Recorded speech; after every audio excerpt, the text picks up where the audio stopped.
ASMR. Oggi vi leggerò un libro, cioè non so se vi interessa per quelli che parlano italiano, però vi leggerò un libro in francese chiamato I 4 accordi Toltec. Cioè, sono dei principi su cui gli indiani d'America si basavano per vivere in modo sereno e sono molto saggi. Se vi va potete ascoltarli, se no potete skippare al prossimo video. Hello, hello, hello, bonjour, bonjour, bonjour. C'est mon premier vidéo en français, un ASMR.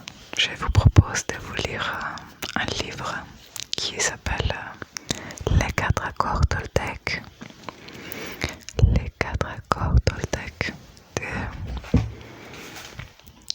Don Miguel Ruiz.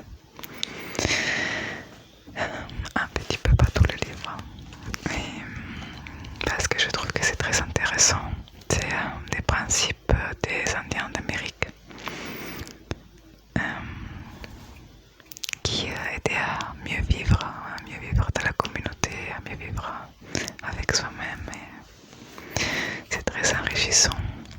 Et je trouve, après, si vous aimez pas, vous pouvez partir. C'est pas grave. En tout cas, l'objectif c'était de vous faire endormir et de vous donner des bonnes vibes. Alors on va commencer par les Toltecs. Il y a des milliers d'années, à travers tout le sud du Mexique, les Toltecs étaient connus comme des femmes et des hommes de connaissance. Les anthropologues les ont décrits comme une nation ou une race, mais en réalité c'était des scientifiques et des artistes, formant une société vouée à explorer et préserver la connaissance spirituelle et les pratiques anciennes.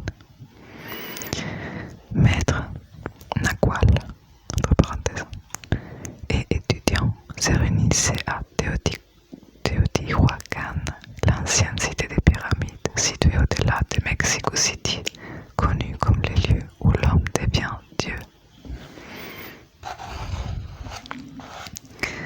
Au fil des millénaires, les Nagual ont été contraints de dissimuler la sagesse ancestrale et de la préserver dans l'ombre.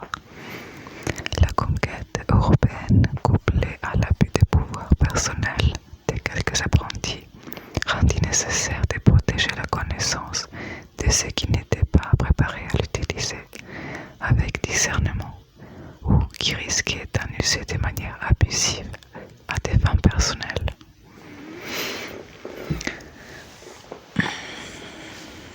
Fort heureusement, la connaissance ésotérique des Toltecs s'est transmise et incarnée au fil des générations à travers divers lignées des Nagual.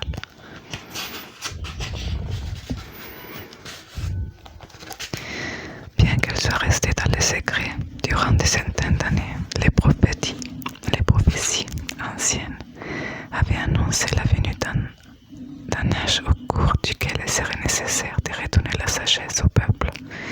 Aujourd'hui, Don Miguel Ruiz, Nagual de la lignée des chevaliers de l'Aigle, a été instruit pour partager avec nous les puissants enseignements des Toltec. La connaissance Toltec émerge de la même unité de vérité que les traditions ésotériques du monde entier.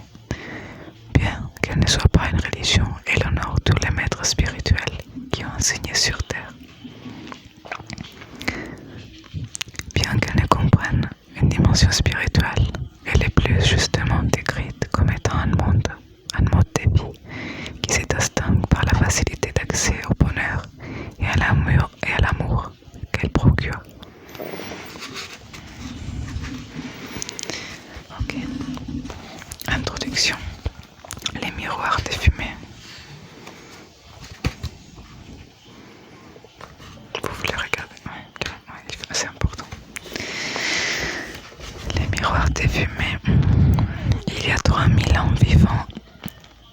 Non, désolé,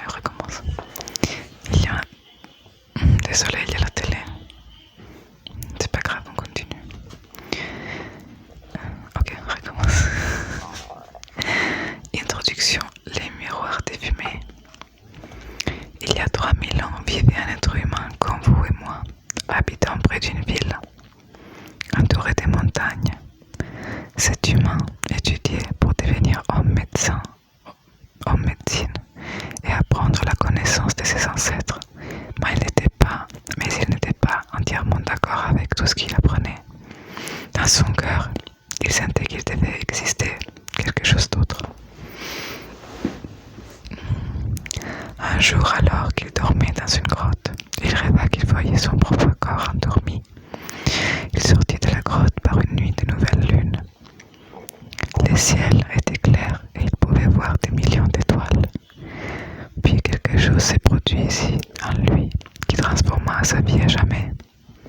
Il regarda ses mains, sentit son corps et entendit sa propre voix dire « Je suis fait de lumière, je suis constitué d'étoiles. » Il regarda à nouveau les étoiles et comprit que ce ne sont pas des étoiles qui créent la lumière, mais plutôt la lumière qui crée les étoiles.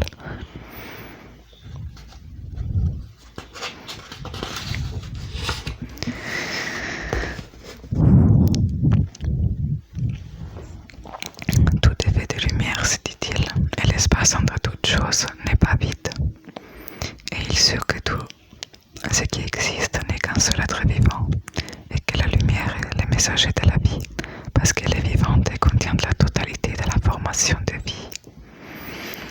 Puis, il réalisa que, bien qu'étant construit, constitué d'étoiles, il n'était pas ces étoiles. Je suis entre les étoiles, se dit-il. Alors il appela les étoiles les tonales et la lumière entre les étoiles les naquals. Et il sut que c'est la vie ou l'intention qui crée l'harmonie et l'espace entre les deux. Sans la vie, les tonales et les naquals ne pourraient exister. La vie est la force de l'absolu, du suprême, du créateur qui crée toutes choses. Voici ce qu'il découvrit. Tout ce qui existe est une manifestation de ce seul être vivant qu'on appelle Dieu. Tout est Dieu. Et il en conclut que la perception humaine n'est que de la lumière percevant de la lumière. Il vit aussi que la matière est un miroir. Tout est un miroir réfléchissant la lumière et en créant des images de cette lumière. Et que le monde de l'illusion, les rêves, n'est que de la fumée nous empêchant de voir qui nous sommes vraiment. Le vrai moi est pur amour, pure lumière, dit-il. Cette compréhension changea sa vie, sachant qu'il était vraiment. Il regarda les autres êtres humains et le reste de la nature et fut étonné de ce qu'il vit. Il se voyait lui-même en toutes choses, dans chaque être humain, chaque animal, chaque arbre dans l'eau, dans la pluie, les nuages et la terre. Et il voyait que la vie unit les tonales et les naquals de différentes manières pour créer des milliards de manifestations de vie. Durant ces quelques instants, il comprit tout. Il était enthousiasmé et son cœur rempli de paix. Il était impatient de partager avec les sciences qu'il avait découvertes, mais aucun mot ne parvenait à l'expliquer. Il essaya d'en parler aux autres, mais ceux-ci ne comprenaient pas. Il voyait bien qu'il avait changé quelque chose de magnifique qui irradiait ses yeux et sa voix, de ses yeux et de sa voix. Il avait aussi remarqué qu'il ne portait plus de jugement sur rien ni personne. Il n'était plus comme les autres. Il comprenait très bien chacun, mais personne ne pouvait le comprendre, lui. Il croyait qu'il était une incarnation de Dieu. Il souriait lorsqu'il entendait cela et leur disait « C'est vrai, je suis Dieu, mais vous aussi, vous êtes Dieu. Vous et moi sommes pareils. Nous sommes des images de lumière. Nous sommes Dieu. » Mais les gens ne les comprenaient toujours pas. Il avait découvert qu'il était un miroir pour les autres, dans lequel il pouvait se voir lui-même. Chacun un miroir, se dit-il. Il se voyait en chacun, mais personne personne ne le voyait, lui comme soi-même.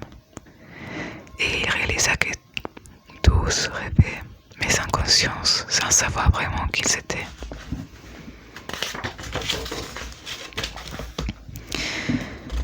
Il ne pouvait les voir comme eux-mêmes, parce qu'il avait un mur de brouillard ou de fumée entre les miroirs. Et ces murs de brouillard provenaient de leur interprétation des images de lumière, les rêves des humains. Puis il sut qu'il allait bientôt oublier tout ce qu'il avait appris. Il voulait se souvenir des visions qu'il avait eues. Aussi décida-t-il de s'appeler lui-même miroir de fumée, afin de toujours se rappeler que la matière est un miroir, et que c'est la fumée entre les miroirs qui nous empêche de savoir qui nous sommes. Il dit: je suis miroir de fumée, parce que je me vois en chacun de vous, mais nous ne reconnaissons pas les uns les autres à cause de la fumée qu'il y a entre nous. Cette fumée est les rêves, et les miroirs, c'est nous, les rêveurs. Là, il y a une citation de John Lennon. Il est facile de vivre les yeux fermés en interprétant de travers tout ce que l'on voit.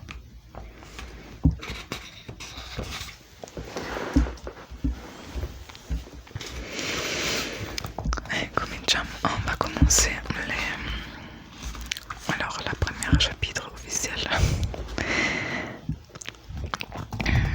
Les processus de domestication et les rêves de la planète. Ce que vous voyez et entendez à ce moment précis n'est qu'un rêve.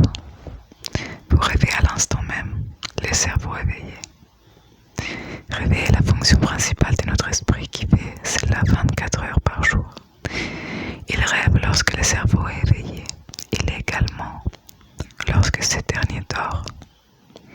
La différence c'est que durant l'état d'éveil, le cadre des références matérielles nous fait percevoir des choses de façon linéaire.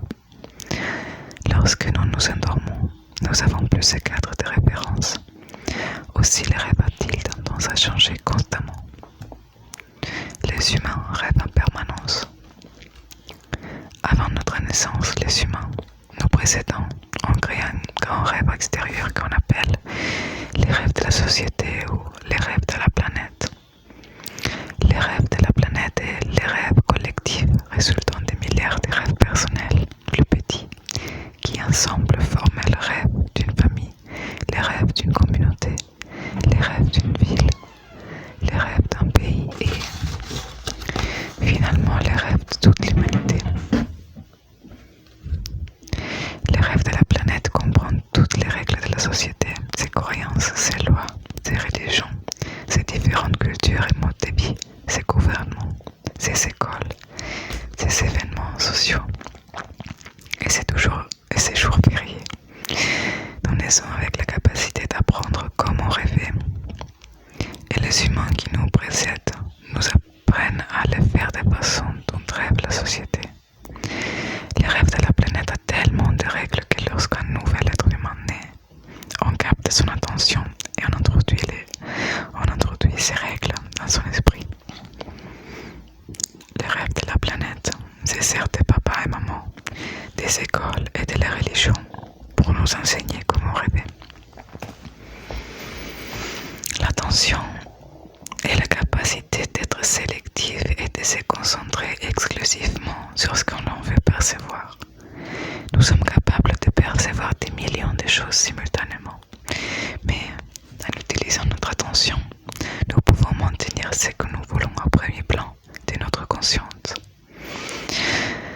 Les adultes qui nous entourent lorsque nous étions enfants, les adultes qui nous entouraient lorsque nous étions enfants ont donc capté notre attention et introduit des informations dans nos esprits par la répétition.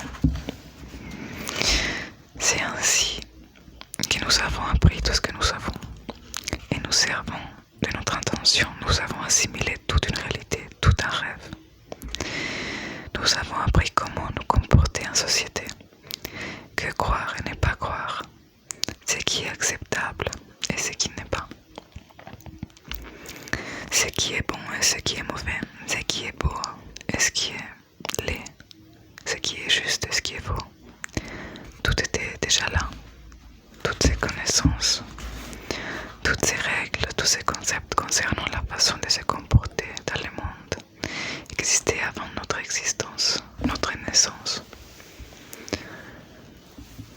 Lorsque vous alliez à l'école, vous étiez aussi sur une petite chaise et votre attention s'est portée sur ce que les professeurs vous enseignaient. Lorsque vous alliez à l'église, votre attention s'est concentrée sur ce que les prêtres ou les pasteurs vous disaient.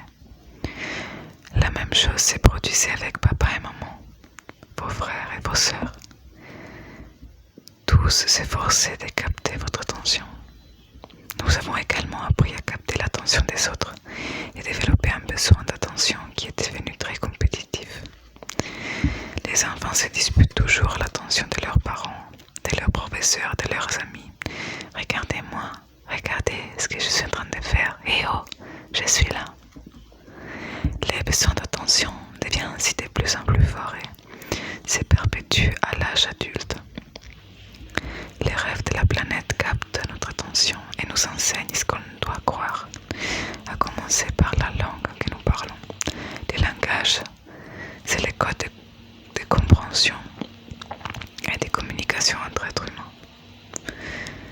Chaque lettre, chaque mot de chaque langue représente un point sur lequel on s'est mis d'accord.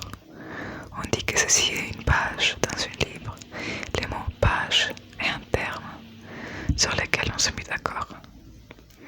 Une fois que l'on comprend les codes, l'attention est captée et il y a transfert d'énergie d'une personne à l'autre. Vous n'avez pas choisi de parler français. Vous n'avez pas choisi votre religion ni vos valeurs morales. Elles étaient déjà là avant que vous ne le soyez né. Nous n'avons jamais eu l'occasion de choisir ce que nous croyons ou non.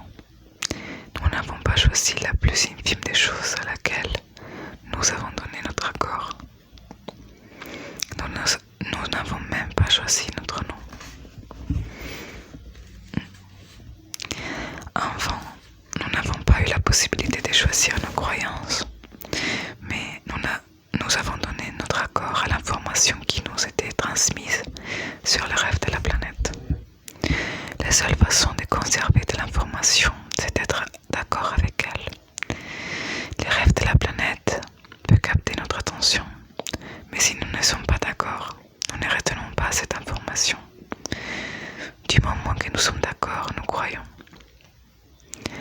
C'est ce qu'on appelle la foi. Avoir la foi signifie croire sans condition. Voilà comment on apprend quand on est enfant. Nous croyons tous que les adultes nous disaient. Non, attends. Nous croyons tous que les adultes nous disent. Non. Nous croyons tous que les adultes nous disaient.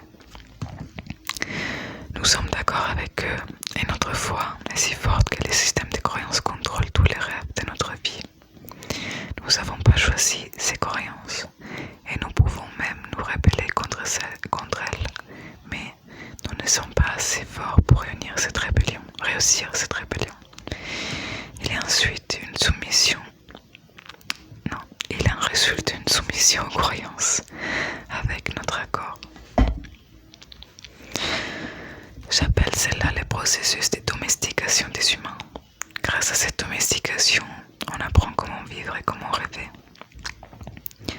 Au cours de notre domestication, l'information du rêve de la planète est transmise à notre rêve interne et construit tout notre système de croyances. Enfant, on nous apprend d'abord les noms des choses. Maman, papa, les bouteilles. Jour après jour à la maison, à l'école, à l'église et par la télévision, on nous dit comment vivre, quels sont les comportements acceptables. Les rêves de la planète nous enseignent comment être des humains. Nous avons un concept de ce que la femme nous apprenons aussi à juger. Nous nous jugeons nous-mêmes, nous jugeons les autres, les voisins. Les enfants sont domestiqués comme les chiens, les chats ou tout autre animal. Pour instruire un chien, on les punit, on les récompense. De manière analogue, nous formons nos enfants, que nous aimons tant, exactement comme on dressait un animal domestique, par un système de punition et de récompense. Enfin, on nous disait, tu es un gentil garçon ou tu es un gentil fille. Lorsque nous faisons de ce que papa et maman voulaient, lorsque ce n'était pas le cas, on nous qualifiait de méchants garçons ou méchants filles. Chaque fois que nous enfreignions les règles, nous étions punis. Lorsque nous les respections, on nous récompensait. On nous punissait plusieurs fois par jour et nous recevions également plusieurs récompenses quotidiennes. Bientôt, nous avons commencé à avoir peut-être peur d'être punis ou de ne pas recevoir de récompense, celle qui consistait à obtenir l'attention de nos parents ou d'autres personnes, telles que nos frères et sœurs, professeurs et amis. Nous avons donc eu besoin de capter l'attention des autres pour obtenir cette récompense. Comme elle nous faisait du bien, nous aussi avons continué à faire ce que les autres attendaient de nous pour l'obtenir. Ayant peur d'être punis et peur de ne pas être récompensés, nous nous sommes mis à prétendre être qui nous étions pas, juste pour faire plaisir aux autres, juste pour paraître assez bien à leurs yeux.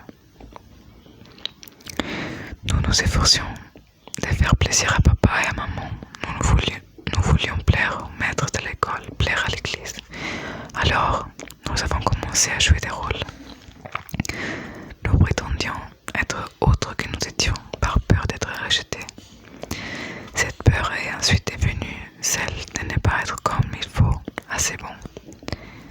Au bout du compte, nous sommes devenus quelqu'un d'autre que nous-mêmes, des copies des croyances des mamans, des croyances des papas, des croyances de la société, de la religion. Toutes nos tendances naturelles se sont perdues au cours de ces processus de domestication. Et lorsque nous avons été assez âgés pour commencer à comprendre, nous avons appris les mots non. Les adultes disaient ne fais pas ceci, ne fais pas cela. Alors nous nous rébellions en disant non pour défendre notre liberté. Nous voulions être nous-mêmes, mais nous étions trop petits et les adultes étaient grands et forts. Au bout de quelques temps, nous avons commencé à vivre dans la peur, car nous savions que chaque fois que nous ferions quelque chose de faux, nous serions punis. La domestication est si forte qu'arrivé à un certain point de notre vie, nous n'avons plus besoin de personne pour nous domestiquer, ni papa et maman, ni l'école, ni l'église. Nous sommes si bien dressés que nous devenons nos propres dresseurs. Nous sommes des animaux autodomestiqués. Nous pouvons désormais nous domestiquer nous-mêmes, selon les mêmes systèmes de croyances que l'on nous a inculqués, en utilisant les mêmes processus de punition et de récompense. Nous nous punissons lorsque nous ne respectons pas les règles de notre système de croyances. Nous nous récompensons lorsque nous sommes un gentil garçon ou une gentille fille. Ça vous fait pas un peu peur? C'est intéressant en tout cas, je pense. Je continue encore une page, peut-être deux. Ces systèmes de croyances est comme un livre de la loi qui dirige notre esprit. Tout ce qui se trouve dans les livres de la loi est notre vérité, sans l'ombre d'un doute. Tous nos jugements se fondent sur lui, même s'ils vont à l'encontre de notre nature intérieure. Même des lois morales, telles que les 10 commandements, sont inscrites dans notre psychisme. Alors, au cours du processus de domestication,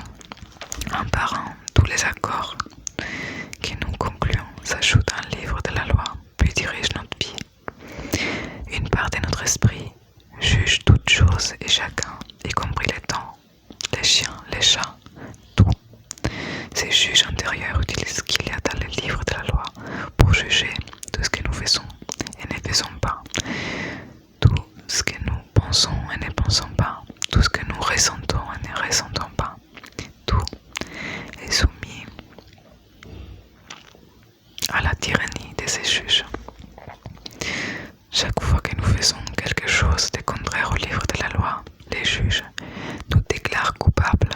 Nous devons être punis et avoir honte. Cela s'est produit plusieurs fois par jour, jour après jour, durant toutes les années de notre vie. Une autre part de nous-mêmes reçoit ces jugements. On l'appelle la victime. La victime subit la réprimande, la culpabilité et la honte. Dans cette partie de nous qui dit « Pauvre de moi, je ne suis pas assez bon, je ne suis pas assez intelligent, je ne suis pas assez beau, je ne mérite pas d'amour, pauvre de moi. » Le juge est d'accord et dit « Oui, tu n'es pas assez bon. » Et tout cela découle un système de croyances auxquelles nous n'avons jamais choisi de croire. Ces croyances sont d'ailleurs si fortes que même des années plus tard, lorsqu'on découvre de nouveaux concepts et qu'on essaie de prendre ses propres décisions, on réalise qu'elles contrôlent toujours notre vie. Tout ce qui va à l'encontre du livre de la loi vous fait ressentir une drôle de sensation dans les plexus solaires, qu'on l'appelle la peur. Contrevenir aux règles de ces livres ouvre vos plaies et votre réaction essaie de produire du poison émotionnel, puisque tout ce qui y a dedans doit être vrai.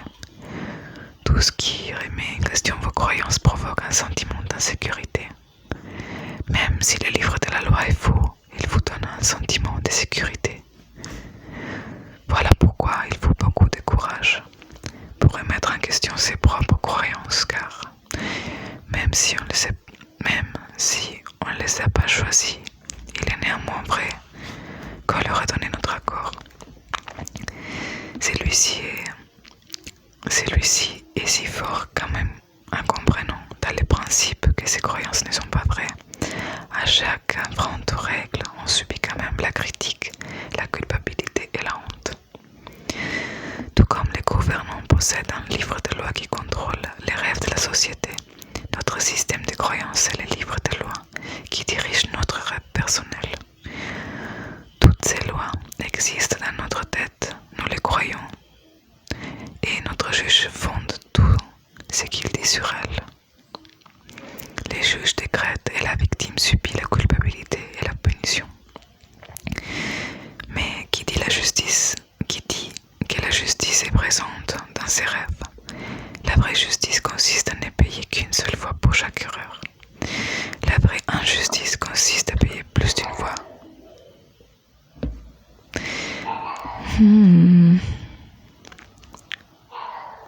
Aspetta. La vraie injustice consiste à payer plus d'une fois. Ivy.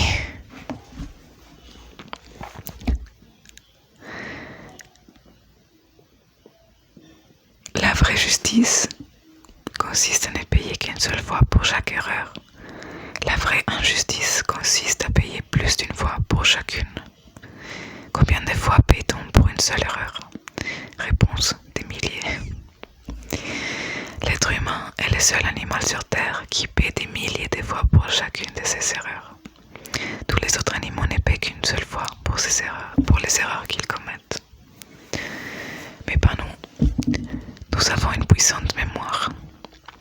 Nous commettons une erreur, nous nous jugeons, nous nous déclarons coupables et nous nous punissons. Si la justice existait, cela suffirait. On n'aurait pas à reproduire ces processus, mais chaque fois que nous y répétons, nous nous jugeons à nouveau, puis encore une fois, et ainsi de suite.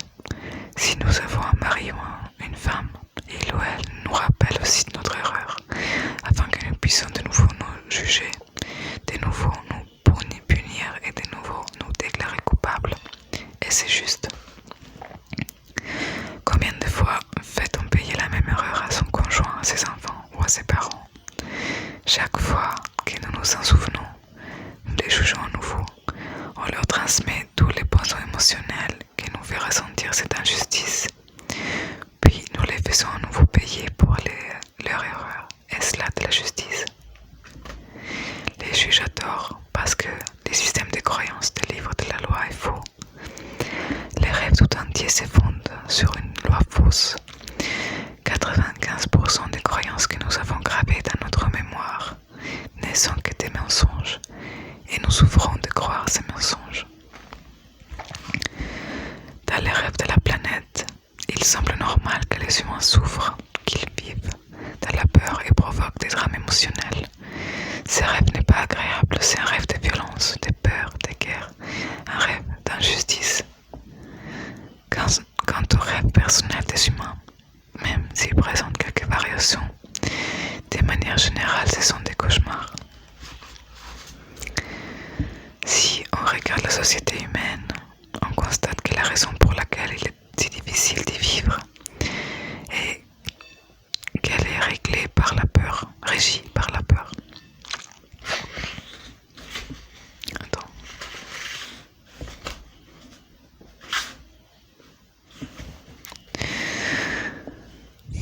Aux quatre coins de la planète, on voit de la souffrance humaine, de la colère, un esprit de revanche, des toxicomanies, de la violence dans la rue et une incroyable injustice. Présente à des niveaux différents dans chaque pays, la peur contrôle tous les rêves de la planète. Si on compare les rêves de la société humaine avec la description de l'enfer que les religions du monde entier ont promulguée, on constate que les deux sont identiques. Les religions disent que l'enfer est un lieu de punition, de peur, de douleur, de souffrance, un lieu où le feu vous brûle. Le feu résulte de ces émotions nées de la peur. Chaque fois qu'on ressent de la colère, de la jalousie, de l'envie ou de la haine, on sent un feu qui brûle en soi. On vit dans un rêve d'enfer. Si vous considérez l'enfer comme un état d'esprit, alors il est présent partout autour de nous. Certains disent que si nous ne faisons pas ce qu'il nous commande, nous irons en enfer. Pas de chance, nous y sommes déjà et cette personne aussi. Aucun être humain ne peut condamner un autre à l'enfer parce que nous y sommes tous déjà. Les autres peuvent nous plonger dans un enfer plus profond, c'est vrai, mais seulement si nous y consentons.